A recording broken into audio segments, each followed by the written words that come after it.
Funding now on Indiegogo, it's Shadowbinders, our second chance offer to get 2 hardcovers of our classic webcomic delivered to your door. Steampunk, fantasy, and romantic comedy from Clownfish Comics. Go to Indiegogo, check out the link in the description below. Now on with the video. Hey guys, welcome back to Clownfish TV. This is Kneon. We're gonna talk about comic books. I don't talk about comic books very much these days because most of the news is depressing as hell. So I don't really talk about it too much. Usually we talk about sales numbers and all of that. We're gonna talk about BRZRKR again, the Keanu Reeves comic book series from Boom, because they're doing it right. They're doing it very, very right, and people are so salty about this book. It's crazy, but this is the future. This is what the future of comics looks like. Comic book publishers are doing it wrong as Marvel and DC scramble to try to, get as many sales as they possibly can in a dwindling direct market. Marvel going so far as to change up its distribution, the Penguin Random House from Diamond, and we'll talk a little bit about that. You've got Boom out there going to Kickstarter and selling over 600,000 copies of BRZRKR. Now, it helps having Keanu Reeves attached to it for sure. But, for years, independent comic creators and journalists, comic journalists have tried to chase publishers away from crowdfunding. I remember when publishers were shamed. If you went to Kickstarter, you were literally stealing money out of the pockets of poor independent comic book creators, and that's not actually the case. And frankly, in the condition the comic book industry is in right now, everybody is a poor, struggling independent comic book artist because the money's not there like it used to be. Especially with the pandemic throwing a wrench into distribution, crowdfunding at this point is probably the most reliable option, the most viable option to get your books in the hands of readers. You don't have to worry about Diamond crawling under the desk in the fetal position, holding on to your money for as long as they want to hold on to it. You don't have to worry about the comic shops that you sold to suddenly going out of business because they've been in lockdown for months and they can't stay afloat anymore. But, I remember this 5-6 years ago. Archie Comics wanted to do a Kickstarter and they canceled the Kickstarter. They were guilted by comic book industry professionals, by comic book journalists, by Tumblr, by Twitter to cancel their crowdfunder because it's like, oh my God, how dare you? You're literally taking money from other people. And we saw this kind of bullshit with BRZRKR, with Boom Studios. And you know what? They didn't listen. And you know what? They sold over 600,000 copies of BRZRKR. They made millions of dollars. They got their Netflix deal. Keanu Reeves is going to be starring in a BRZRKR movie for Netflix and an anime series. And now they're doing another printing. And guess what? BRZRKR number 2 dominates the advanced reorders. This is coming from Bleeding Cool. These numbers are absolutely amazing for the North American comic book market. BRZRKR is the highest selling comic book since Star Wars number 1, and they had to use Loot Crate to get the numbers that they used. And again, this shows why comic book publishers need to stop listening to Twitter.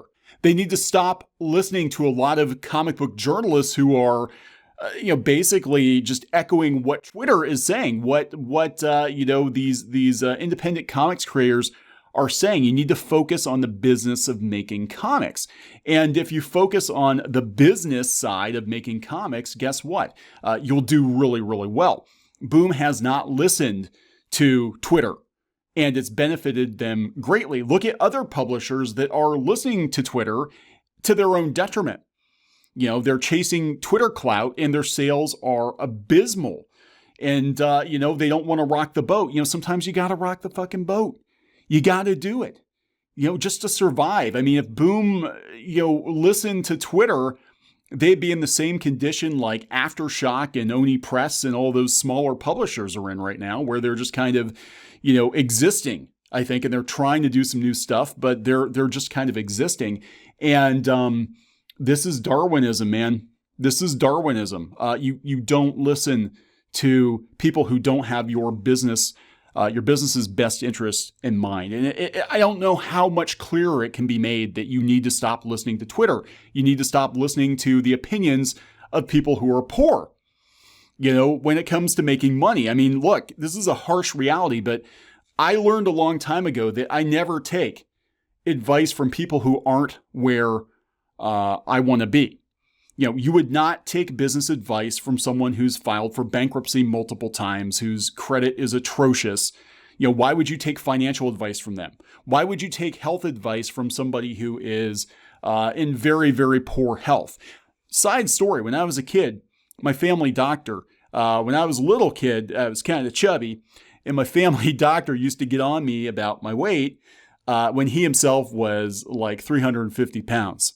Fast forward years later, that doctor who used to constantly nag me about my weight, unfortunately passed away from a heart attack. He had a coronary, so the physician did not take his own advice, and that's sad. But I'm just saying, this is the comic book industry too. Is like they're taking bad advice. They're taking advice from people on Twitter who don't really want to see comics succeed financially. They really don't want to see comics become mainstream again. North American comics become very, very mainstream again beyond the movies, because then, it opens it up to normies again. And I think comics in the last couple of years, it's definitely been very successful at weeding out normies. You've got your diehards, you've got your Twitter clout chasers, you've got a lot of comic shops in Portland and Brooklyn buying comics, but they've chased off a good majority of the normies. The normies are reading manga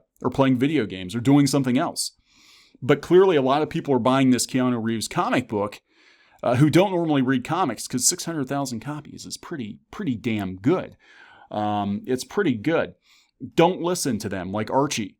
Don't listen to them. Don't be chased off. Don't be guilted. Fuck it. It's like you have to do what's best for you. You have to do what makes money. So this is coming from Bleeding Cool. Today, actually, Berserker #1 foil cover third printing allocated to 10,000 copies. Most comics today would be thrilled if they could sell 10,000 copies in total, but this is a third printing. Right? So Berserker, the new comic book series by Keanu Reeves, Matt Kindt, Ron Garney, and Bill Crabtree, has been a monster hit for comic book stores this year, with a massive 615,000 plus first print orders, 100,000 more for the second printing, and now getting a third printing, but Boom Studios will be limiting the number on this one. Berserker 1 will be getting a third foil cover printing, with a print run limited to just 10,000 copies, and I can almost guarantee they're going to sell them all. This is like Image comic days again, guys. This is what this feels like. This is like early Image, when it was like, holy shit, how many reprints of Spawn or Youngblood are we going to get? Now, granted, a lot of those could wind up in the quarter bin, but, for now, it's good money, right?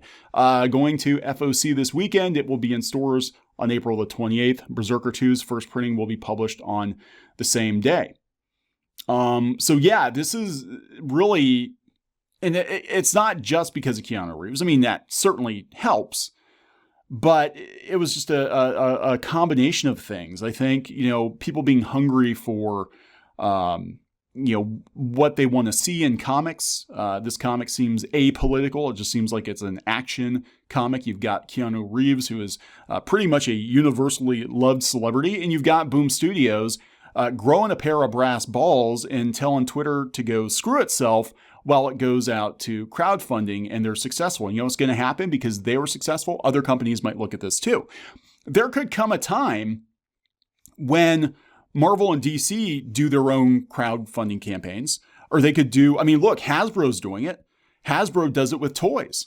Hasbro, a major company, biggest toy company on the planet, I believe, and they basically crowdfund fan favorite toys through their own website. They don't even use Kickstarter or anything like that, but they do pre-orders through their website, and they do a lot of characters that are fan favorites. We've got BRZRKR coming from Transformers. They did a massive Unicron. They did Jabba's sail barge, and they're selling it all through their website. These are things that wouldn't really make a lot of sense, selling through Walmart, but they can do it through their website, and they sell direct to consumer.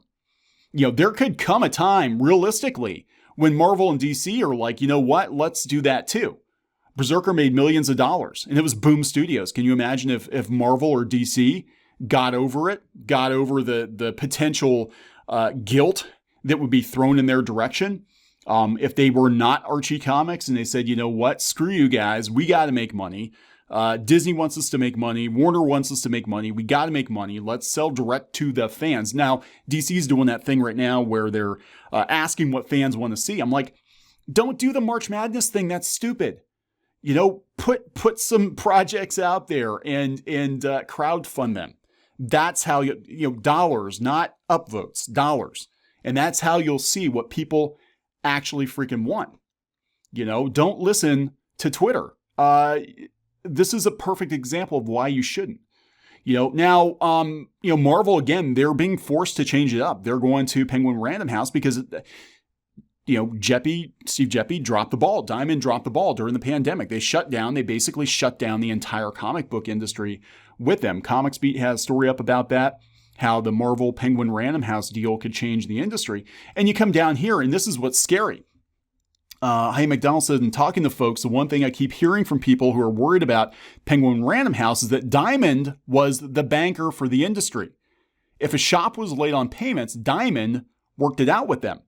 This was a consistent and collegial approach. Whether it led to some of the solvency questions above is an investigation for another time. It's natural to fret over whether a gigantic international corporation like Penguin Random House will be as concerned with a teeny comic shop. However, the news that they want to develop this market is true. That would have to be part of the package. No, it doesn't. Heidi, I'm going to disagree. It does not have to be part of the package. Sink or swim. And I think what's going to happen is we're going to see a lot of small publishers go out of business because it's going to be a domino effect. We're going to see shops go out of business because, they don't want to deal with the Diamond situation, the Penguin Random House situation. We're going to it's going to be a domino effect. And this is what's going to really, the mask is going to fall off because Steve Geppi basically owned the comic book industry, the direct market. It became very, very clear when there was that podcast. I think it was Dan Shaheen. Is that the guy's name? He's got the weird pig avatar or whatever on his YouTube channel. But he did this roundtable with publishers.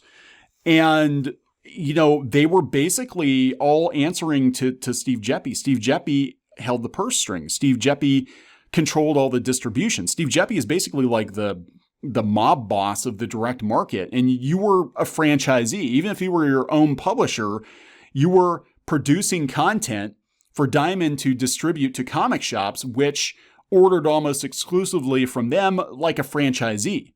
It felt like all these comic shops, since they're buying almost all their stuff from Diamond, they were basically a McDonald's, and you buy your McDonald's hamburger buns from McDonald's.